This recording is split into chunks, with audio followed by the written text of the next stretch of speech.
요즘 모바일로, PC로, 포털 사이트에서 뉴스 많이들 보시죠? 기사를 클릭하면 스크롤을 내려 나도 모르게 스캔하게 되는 댓글창. 오늘 소개할 책은 여기에 관한 내용입니다. 조금 특별한 것은 이 책이 기자로 일하면서 저의 경험을 담은 첫 번째 저서라는 점이고요. 제 채널에서 직접 쓴 책을 소개하게 되니 감회가 아주 새롭습니다. 댓글을 주제로 단행본 한 권 분량을 만들 수 있을까? 처음엔 저 역시 반신반의했는데 집필 과정에서 오히려 내용을 많이 덜어내야 할 만큼 분석할 것들이 많이 있더라고요. 댓글을 아주 가볍게만 접근할 수도 있지만 본질적으로 디지털 민주주의를 실현할 아주 중요한 수단으로 바라보게 되니까 할 말이 계속 많아졌습니다. 우리나라 특유의 포털 뉴스 환경과 그에 따라 발전한 댓글 문화, 이곳에서 여론이 조작되고 악플이 점점 더 수위를 높여가는 현실을 사회학적으로 분석한 최초의 시도이자 가장 최근 버전으로 소개하는 책이라고 자부합니다. 개별 댓글에 참을 수 없는 하찮음이 한 사람을 매장해버리는 위력을 갖는 순간 역시 포착하고 싶었다. 본문에서 한 문장 가져와 봤는데요.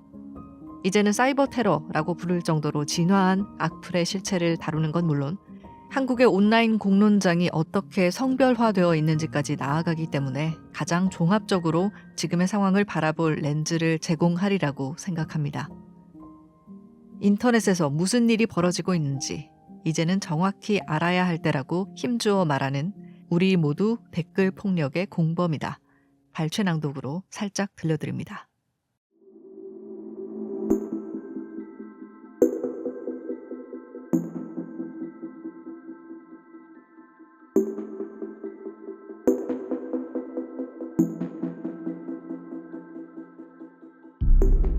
댓글은 왜 남녀 문제인가? 댓글창 점령한 남자들. 댓글은 왜 남자들이 더 많이 달까요?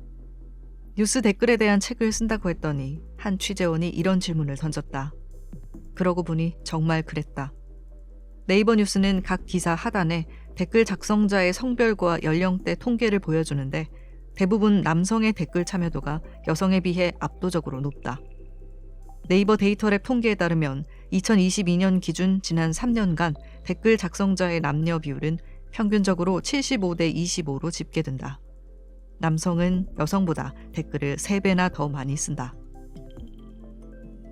알고 보면 그리 놀라운 현상은 아니다. 2021년 한국의 국가 성평등 지수는 100점 만점에 75.4점인데 8대 분야의 성평등 점수 가운데 유독 저조한 것이 의사결정 분야다. 그래프로 보면 의사결정 분야만 움푹 들어간 팔각형이다. 이 기묘한 모양은 대부분의 공적 공간에서 남성이 발언권을 주도적으로 갖는 현상으로 설명된다. 이것이 우리 사회에 여전히 작동하는 성별 권력이다. 이는 남성 중심 사회가 힘을 유지하는 데 기여함으로써 다시 성별 권력 고착화로 이어진다. 이러한 순환은 자연스럽게 이루어진다. 마이크를 잡는 남성들도 뒤로 빠져서 듣는 것이 더 편한 여성들도 이 불균형을 의식하지 못하거나 굳이 의식하지 않으려 한다.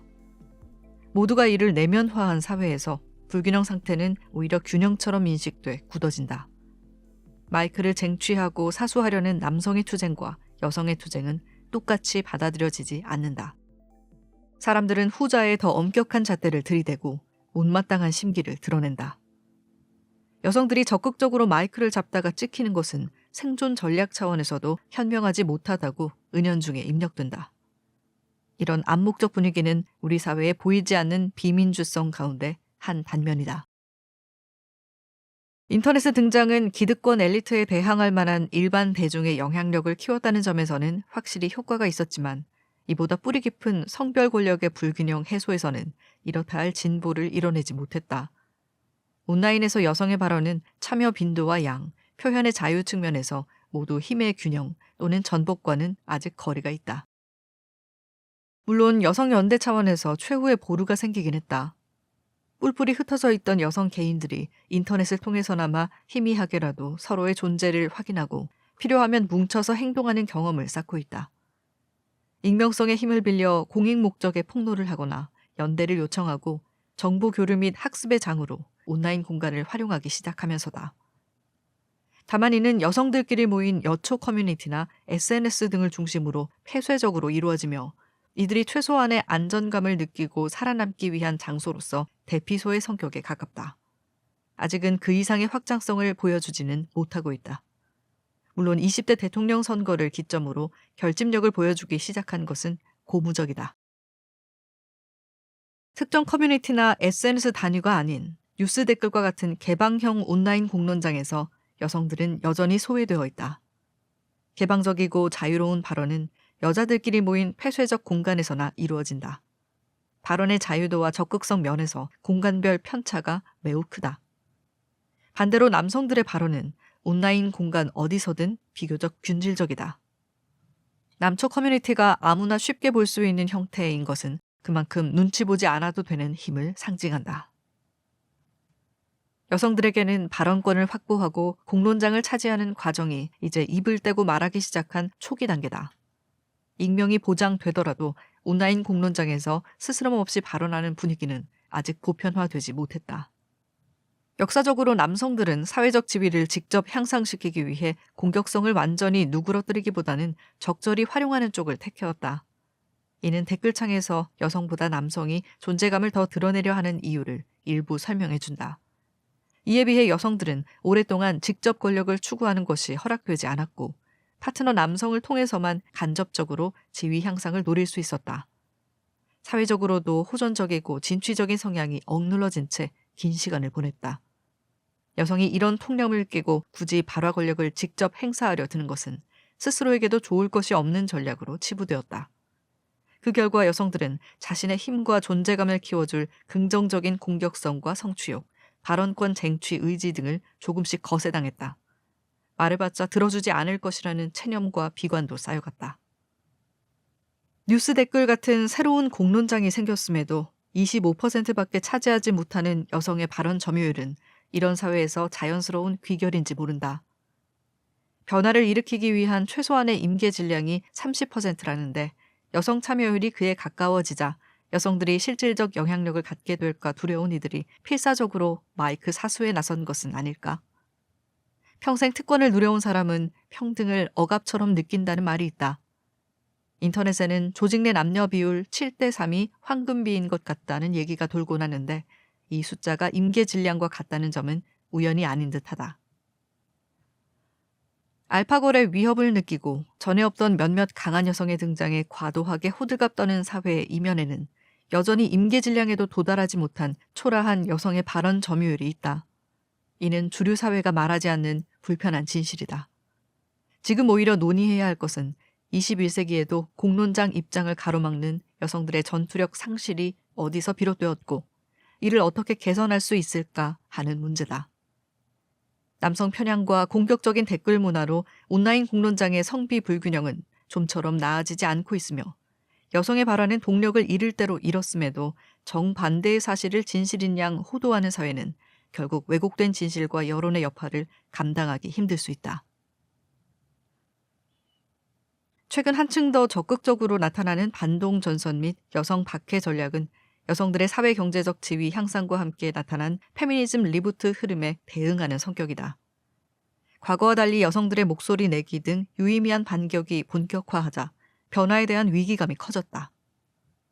남초 커뮤니티 대표주자인 일간베스트에는 네가 여자가 두렵다면 여자가 너를 두려워하게 만들어라. 힘의 차이를 보여줘라. 라는 식의 메시지가 공유되곤 했다. 순종적이던 과거를 벗어나 변화하는 여성들의 모습에 이들은 두려움을 느꼈고 그에 대한 해결책으로 여성들에게 더 큰 두려움을 안기자며 결속을 다졌다. 그 결과는 마음껏 공격해도 좋은 여성을 낙인 찍어 마녀 사냥하는 게임의 탄생이었다. 이 낙인은 시대적 배경에 따라 된장녀, 김치녀, 페미니스트 등으로 이름만 달리했을 뿐 본질은 같았다. 문제는 여성들은 이 게임에 참여할 의사가 조금도 없이 사냥감으로 잡혀온다는 사실이다. 여성 혐오적 악플을 다는 남성들이 여성들에게 갖는 두려움의 원천에는 역설적이게도 여성의 강인함이 있었다. 자신의 현실을 바꾸기 위해 드디어 문제를 직면하고 굳건한 구조에 저항할 용기를 낸 여성의 강함은 현실에 맞서기보다 적응하고 따르기를 택해온 이들의 행보를 대조적으로 비추어 강조했다. 구조와 대면하고 싸우기 시작한 여성의 성장은 위협처럼 느껴졌을 것이다. 보통 일베들의 시대에서 저자 김학주는 일베들은 저항보다 수능을 선택한 이들이며 일베의 냉소는 우월적이면서도 탈현실적인, 그러므로 실은 도피적인 태도라고 지적한다. 심화하는 빈부격차, 양극화되는 사회 구조 탓에 평범한 꿈마저 실현하기 힘들어진 청년 남성은 자신과 달리 현실로부터 도망가지 않는 또래 여성을 보며 2번 좌절한다. 구조가 주는 고통은 체제 수능과 자기 개발을 통해 극복하고 국가가 주입한 정상성 규범을 의심 없이 받아들이며 이상화하는 이들의 평범 내러티브는 여성들의 힘찬 각성 앞에서 빛을 잃었다. 물론 평범한 청년 남성의 좌절감을 사회가 어떻게 대했는지 생각하면 탄식하게 된다. 어쩌다 이들이 댓글창에서 만만한 여성들을 괴롭히기나 하면서 즐거움을 추구하게 되었을까? 사회적 책임이 정말 없다고 할 수 있을까? 정치도, 사회도, 학교도, 가정도 이들에게 변화한 시대상에 부합하는 이상적 남성 모델을 제대로 제시하지 못했으며 이들의 어려움을 진심으로 헤아려 주지도 못했다. 이들이 알파걸들에 밀려날까봐 과보호하고 채용시장에서 편법을 써가면서까지 가부장적 남성성의 가치를 지켜내려 했을 뿐이다. 여기저기서 남녀 평등을 부르짖기만 했을 뿐 남자다움에 대한 사회적 요구는 바뀔 기미가 없는데 현실에서는 여성과도 치열하게 경쟁하면서 남자다워질 기회가 줄어들었다. 이런 사회에서 남성들은 오히려 독립적으로 성장할 기회를 박탈당하고 아직은 권력 우위에 있는 남성 집단에 속하는 것으로 힘을 유지하려는 경향이 강해진다.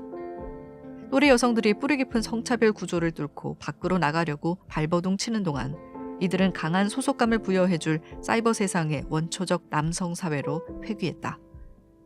이곳에서 다양성이나 평등 같은 개념은 약해 빠진 자들의 이야기, 퇴보를 의미하며 오직 더 타격감 있는 상대적 약자를 찾아 자신의 힘을 재확인하려는 욕구만 남게 된다.